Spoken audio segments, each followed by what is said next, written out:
Então, só de a gente pensar no mal, a gente já está praticando o mal. Assim como eu falei na live anterior, no capítulo 10 do Evangelho, que a gente peca por não fazer o bem, a gente está fazendo o mal só de pensar no mal, né? E aquele que teve oportunidade ou que teve vontade de fazer o mal e não o fez por falta de oportunidade, também está praticando o mal. O mal.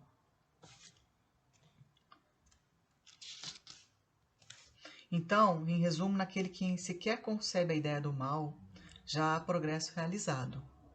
Mas Deus, que é justo, leva em conta todas essas gradações na responsabilidade dos atos e dos pensamentos do homem. Então, Deus não põe, né? Então, assim, e a gente vai ter que prestar contas com a gente mesmo, né? Espiando, né?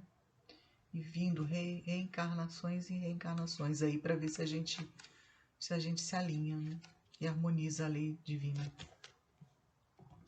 E aqui no item 8 fala assim: verdadeira pureza, mãos não lavadas. O que quer dizer isso?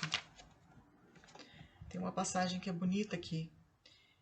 Jesus respondeu: arrancada será toda planta que meu Pai Celestial não plantou. Deixai-os os que são cegos conduzirem cegos.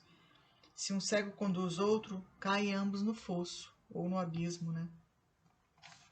Então esse título aqui, o que quer dizer mãos não lavadas? Na tradição judaica, do judaísmo, né, na época de Jesus, tinha o dogma, né, de lavar as mãos antes de comer, porque eles achavam que se não lavasse a mão ia impurezas para dentro do corpo. Ora, Jesus fala exatamente isso, sobre isso. Não adianta nada os dogmas, as coisas exteriores, né? Se o nosso coração está impuro, está cheio de ódio, cheio de ressentimento, não perdoa, enfim, não age com a conduta moral elevada, não age em prol do irmão, né, embasado na caridade. Então não adianta nada esses dogmas, né, essa máscara externa. O que conta para Deus é o vaso limpo por dentro e não limpo por fora. Todas as ervas daninhas serão arrancadas, né, aqueles que têm coração endurecido. O que quer dizer isso? Quer dizer que o mal vai ser extirpado de uma forma ou de outra, ou pela prova que tem que passar, ou pela expiação, pelo sofrimento, né? Ou pelo amor ou pela dor. Então, os judeus, naquela época, eles desprezavam, né, as palavras de Deus, os mandamentos de Deus. Os estatutos eram muito rígidos naquela época e eram muito dotados de regulamentos, né, externos. Então, aqui o lavar as mãos, que Jesus fala, é expurgar do coração todos os sentimentos ruins. E não lavar a mão fisicamente para ficar limpa para receber o alimento. Não, isso não adianta de nada para Deus. O que adianta mesmo é ter o coração limpo, né? É limpar o coração de impurezas morais, né? Vamos dizer assim. Então aqui diz: verificou-se o mesmo com a doutrina moral do Cristo, que acabou por ser atirada para segundo plano, onde resulta que muitos cristãos, a exemplo dos antigos judeus, consideram mais garantida a salvação por meio das práticas exteriores do que pelas da moral.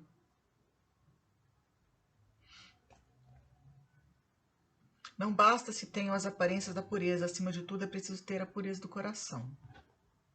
E aqui, no item 11 em diante, fala sobre escândalo. Se a vossa mão é motivo de escândalo, cortai-a. O que é escândalo no sentido da palavra aqui? É tudo que vai contra a moral, né? De a conduta moral elevada, que infringe as leis divinas. Aí tem gente que para evitar um escândalo, né, para evitar um mal feito, escondem, né, seus erros para para vestir a máscara de bondoso, para que as pessoas não se afastem dele, né? Ou seja, tiram o dele da reta, né? Escondem quem são verdadeiramente, né? usando de hipocrisia, porque acha que vai perder consideração das pessoas, da sua relação, né, pessoal. Então aí, desde que as suas torpezas fiquem ignoradas, é quanto basta para que se lhes conservam em repouso a consciência. Eles acham que assim a consciência está tranquila. Não está nada, né? É só uma casca.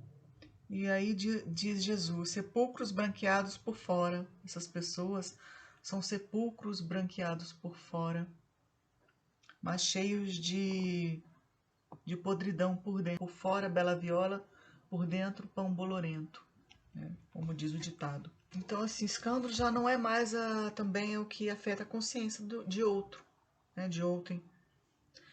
É tudo que resulta em vícios, imperfeições humanas, instintos, toda reação má de uma pessoa para com o outro, né? Para com o irmão. Tendo ou não repercussão disso, né? Externando ou não o mal feito. Então, o escândalo, nesse caso, é resultado efetivo do mal moral, do mal praticado de forma moral. É necessário que o escândalo venha porque, estando em expiação na terra, os homens se punem a si mesmos pelo contato de seus vícios, cujas primeiras vítimas são eles próprios. Então, nós mesmos é que nos punimos, né? E a gente tem que passar pelas provas e expiações para poder aprender, né? Para poder se regenerar, para poder se transformar moralmente, se arrepender, enfim. Então nós somos vítimas de nós mesmos. Deus não pune ninguém. É a nossa consciência que pune. E aí, cansados do sofrimento, procuram praticar o bem, procuram fazer o bem, né? Se curam com o remédio do bem. E aí essas reações, né, de quem se arrepende, serve para uns para provas e outros para expiação. Aqui fala um fato interessante.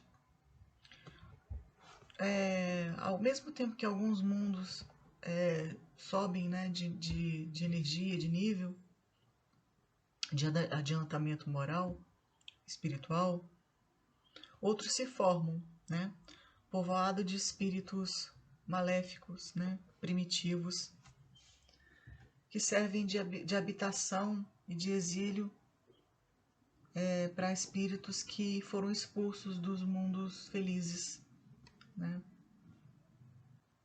Então, aquele que de mau grado servir de instrumento à justiça divina, aquele cujos maus instintos foram utilizados, nem por isso deixou de praticar o mal e de merecer punição.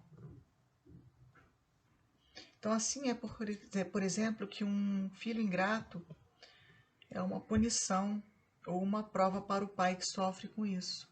Então, reencarna na família um filho que dá só trabalho, né? Revoltado.